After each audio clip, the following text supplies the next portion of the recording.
It was the day after Thanksgiving, 1986. My mom had begun her annual ritual of decorating our house for Christmas. While I excitedly watched her, the smell of apple pie and Thanksgiving leftovers perfumed the air and mingled with the fresh pine scent of the Christmas tree we had just set up in the living room.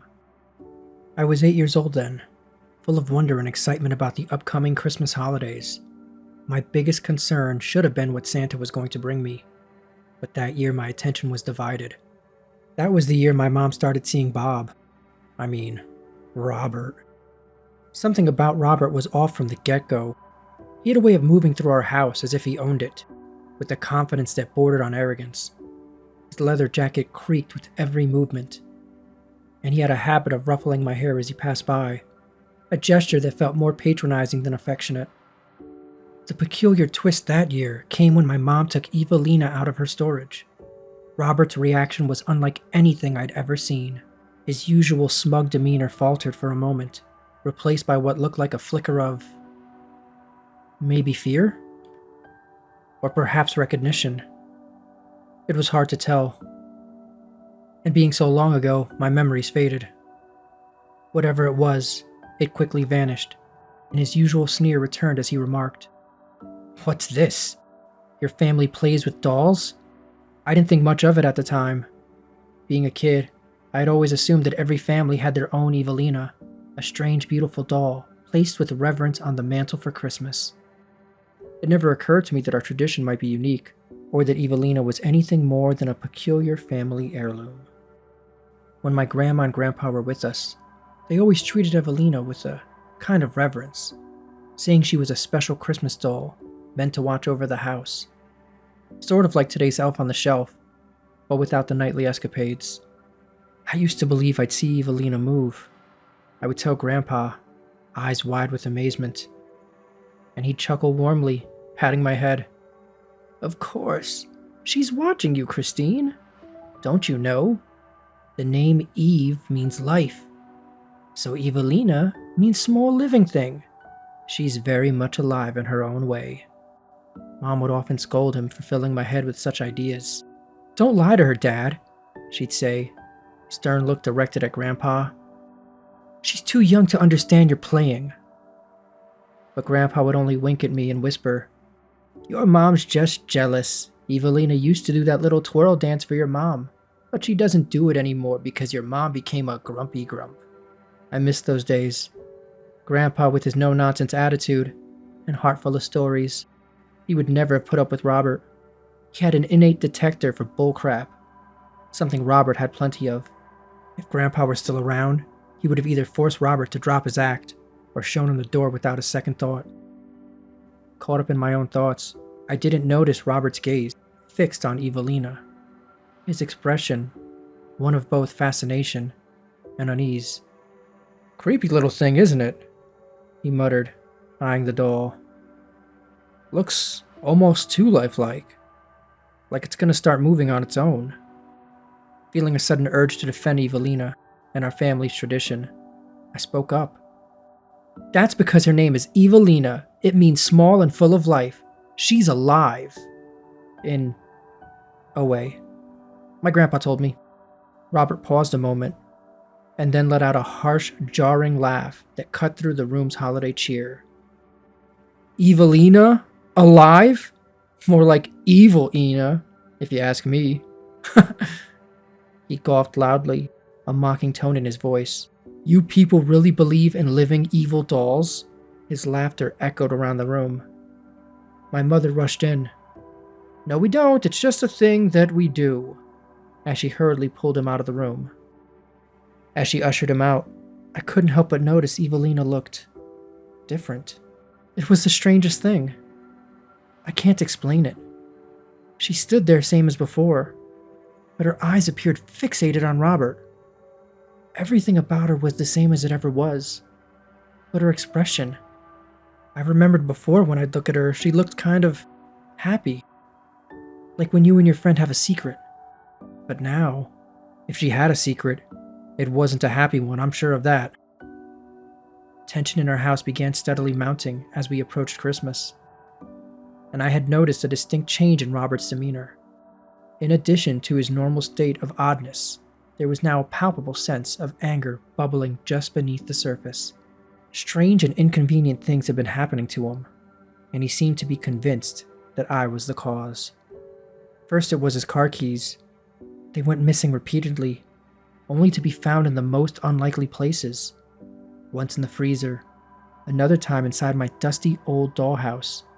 Robert's accusing glare would always find me, his suspicion obvious. Then there was this mysterious wine stain on his favorite white shirt. He swore he hadn't spilled a drop, and yet there it was, a large, glaring red blotch that refused to wash out. Again his eyes bore into me, filled with an unspoken accusation. But what really set him off was the inexplicable rash that appeared on his hands and neck. It looked like an allergic reaction, but nothing in our home had changed. He went to the doctor. They couldn't help him. They gave him a cream and told him it'll probably go away on its own. Robert, however, seemed to have his own theory. He would mutter under his breath, shooting me dirty looks as if I somehow concocted some sort of magic potion that somehow made jerks itchy.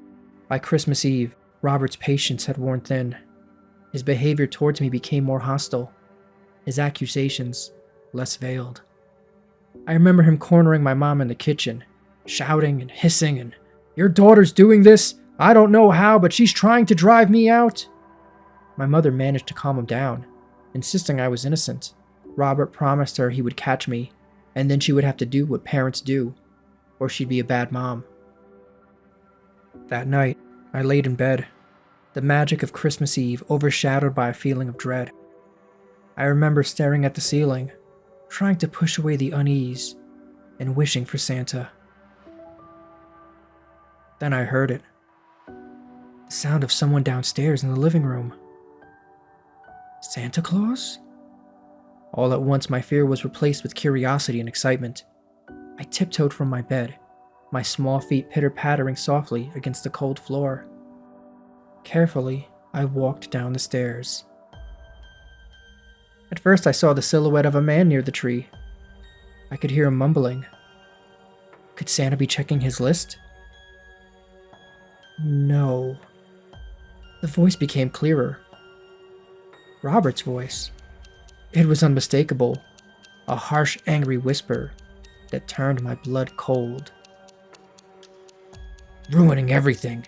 It's all her doing," he said under his breath. The glow of the Christmas tree lights cast eerie shadows on the walls. Robert stood there, his back to me, his body language tense, his hands clenched at his sides. I must have made a sound, because he whirled around, his eyes wild with anger. "Christine, I knew it was you! Have you come to steal my car keys? Maybe stain more of my clothes? No, maybe you have some more poison ivy or something else to give me a rash. You think you can keep playing these tricks on me?" I shook my head, words failing me, terror gripping my heart. I didn't do anything," I stammered. "Don't lie." His voice was a guttural growl. He stepped towards me, his hand raised. I froze, too scared to move or scream. Then a loud crash came from the kitchen. For a moment we both stood still, shocked, Robert's face twisted in confusion and rage.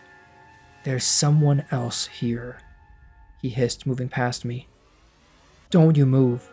After I handle this, you'll get what's coming to you too." My heart pounded in my chest as I watched him disappear into the kitchen. Once he was out of my sight, I ran to hide behind the Christmas tree. I could have run upstairs, but then Robert, and whoever was in the kitchen, would hear my footsteps. I peered out from the branches and looked around. That's when I noticed. Evelina was missing. She wasn't on the mantel anymore. Her glass case was open and empty. The next moments were a blur. I heard more crashes and a scream of terror. Robert's scream. Then everything went silent. The noise must have woken my mom up.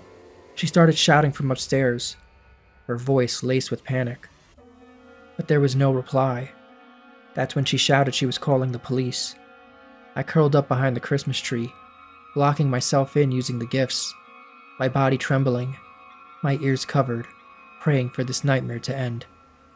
Suddenly, I could feel myself being grabbed and pulled around. I screamed and punched, thinking it was Robert, or worse. But it was the police. I heard them telling my mom they would need to call homicide, and no one could go into the kitchen. Then the officers questioned me. My mother held me close to her. Her embrace was a mix of fear and relief. I clung to her. The police officer gave me a ginger ale to help calm my nerves. As I sipped it, my eyes wandered to the mantel. Evelina was back in her place. The same, yet different. Her grin seemed wider.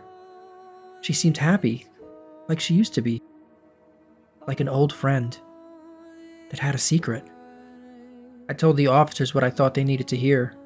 About the noises, about thinking it was Santa downstairs, about Robert going to check the kitchen. They wrote everything down, but I couldn't shake off the feeling that Evelina, in her silent, sentinel way, had just protected me from something truly evil.